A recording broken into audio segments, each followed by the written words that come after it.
Hi, welcome back to Zach of All Trades. I'm Zach. Last year's garden was a great big flop, so we decided this year that we would do a straw bale garden. We want to keep it organic because, well, just because. But the problem that I have is footing the bill for the organic fertilizer that I would need to put on all 30 of these bales in order to start the conditioning process. It works out to about $300 worth of blood meal or feather meal or something of that sort. I'm sure you could buy it in bulk at a better price, but I've been unable to find it in bulk anywhere around where I live, and nobody seems to want to ship it. In reading about alternative nitrogen sources, I saw a whole bunch of places where people made reference to using human urine on straw bales to start the conditioning process. The problem was that I couldn't find any sort of data on the subject. I couldn't find how many gallons, or it was the same time frame, the same schedule as fertilizing with other stuff. I couldn't find any of that. So I decided that I'd just go ahead and give it a whiz and take you along to let you know how it goes, and we'll see if it works together.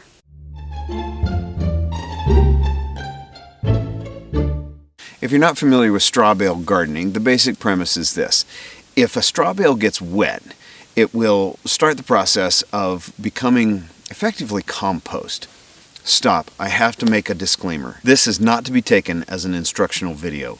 I don't know what I'm doing. All that I know is what I've read about this process, and I'm going to bring you along and show you some of the things that I'm discovering, and I'm going to show you how it is working for me. I am no authority figure in the field of straw bale gardening, so please don't take anything that I say as disputing any of the other literature or knowledge that's out there. There's a lot more people that know a lot more about this than I do. So we sat down and planned out our garden, and we determined that for our family's needs, we needed about 30 bales worth of garden. Now, coming up with 30 bales was not an obstacle. The problem came when I started penciling out how much fertilizer, how much nitrogen source that I was going to need in order to get the process started to condition these 30 bales. We decided to go down the road of doing it as organically as possible, not because we're freaks about organic stuff, but we just figured the less chemicals that we put in our garden, thus in our fridge, thus in our bellies, the better. One of the drawbacks of that is that it takes a lot more volume of a nitrogen source in order to reach the same amount of nitrogen as opposed to, say, urea or lawn fertilizer or what have you. What it came down to is that if you use feather meal or blood meal or something similar, that has about a 12% nitrogen content, 1200 for both of those, you need about 3 pounds per bale. Working the math backwards from that figure of 3 pounds of blood meal, that is 12% nitrogen, I determined that I need about 0.36 pounds of nitrogen per bale, according to the literature, to get the process going. Now, a 5-pound bag of feather meal that I found was about $12. I'm not going to do the math, but at 3 pounds per bale, I've got 30 bales here. That's not really going to be an option to put that much feather meal or blood meal out on all these straw bales. So I started looking into alternative sources of nitrogen to get the process going. Here's what I came up with. There are a few of them that are readily available. Chicken manure is about 5% nitrogen, which means that per bale I would need approximately 7¼ pounds of dry chicken manure in order to come up with that number. That's no problem. I got some. I got piles of it. The next thing that I come up with was coffee grounds. Dry coffee grounds are about 2% nitrogen. That's cool. I drink a lot of coffee, but that's going to require approximately 18 pounds of dry coffee grounds per bale. And the last one, and perhaps more controversial, is human urine comes out to approximately 0.6% nitrogen. Of course, depending on how much water you drink and your diet and all that stuff. So, what that comes down to is that I need approximately 60 pounds of wee per bale Some more simple math on that puts that at about 2 weeks worth of deposits. I'm not going to do 2 weeks worth. So I'm already a little bit out of whack on this experiment because I started with my bale, which coincidentally, guess what I'm going to grow in that bale if it works? Come on. Peas. I mean, what else would I grow in that bale? So I started on that bale about 5 days ago. I'm going to let it go for a week and then monitor the temperatures. I've already been monitoring the temperatures. I've not done anything else to the rest of these bales besides watering them. I watered them 3 days and then life came up and I kind of got run off of the process of conditioning these bales, with the exception of my one experimental bale. So here's what I'm going to do. I'm going to use what I've got.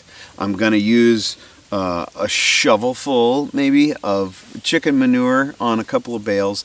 I'm going to use coffee grounds on one of my bales. I'm going to use the blood meal. I actually bought a couple of bags of blood meal as a control just to compare that to the other stuff that I got going on here. And I'm going to let you know how that turns out. Here comes the thing that I'm already surprised about.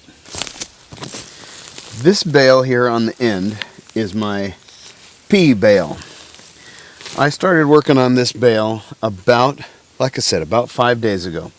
This bale was 42.5 degrees when I first started.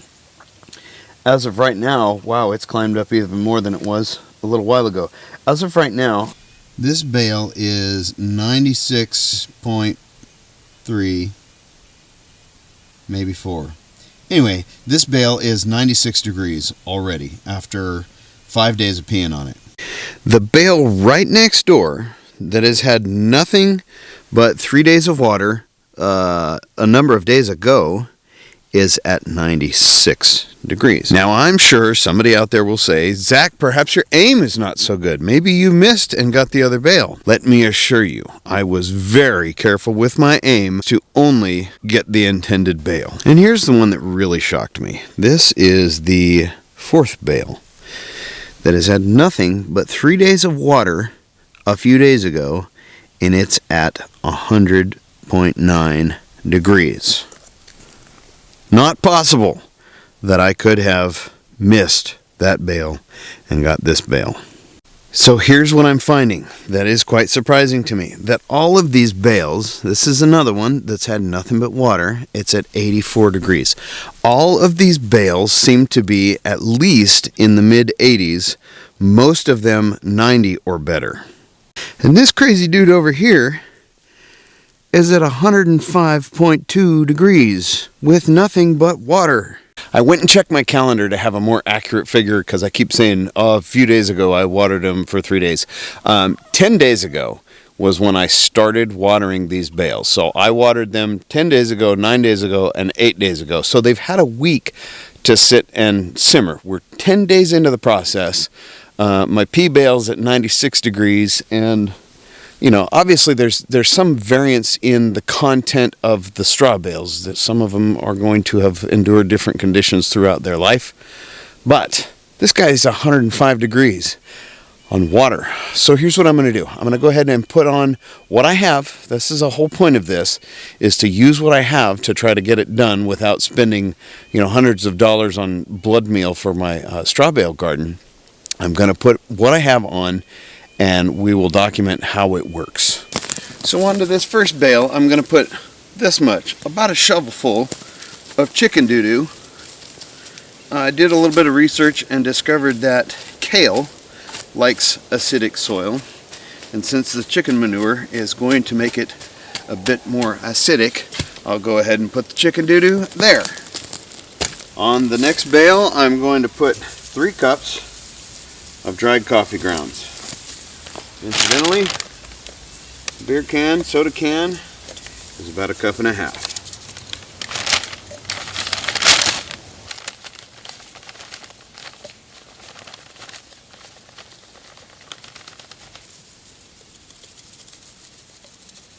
Next, I'll put 3 cups of blood meal onto my control. Now, I didn't mention earlier that I'm actually going to be growing peas on both of these bales right here. This one and this one are both going to have peas. I'm going to put one variety on one side and one variety on the other side, so we'll be able to see, in addition to seeing if this bale actually conditions, we'll be able to see if there's any difference, if the peas like pea or if the peas like other fertilizer. And lastly, I'll put the special recipe on this one, and then water it all in thoroughly.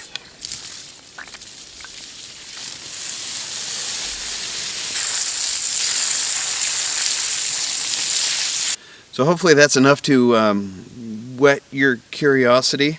Like I said, the thing that's very surprising was the fact that even the bales that have only had water, I've added nothing to them, simply water, they seem to be coming up to temperature at kind of the same rate.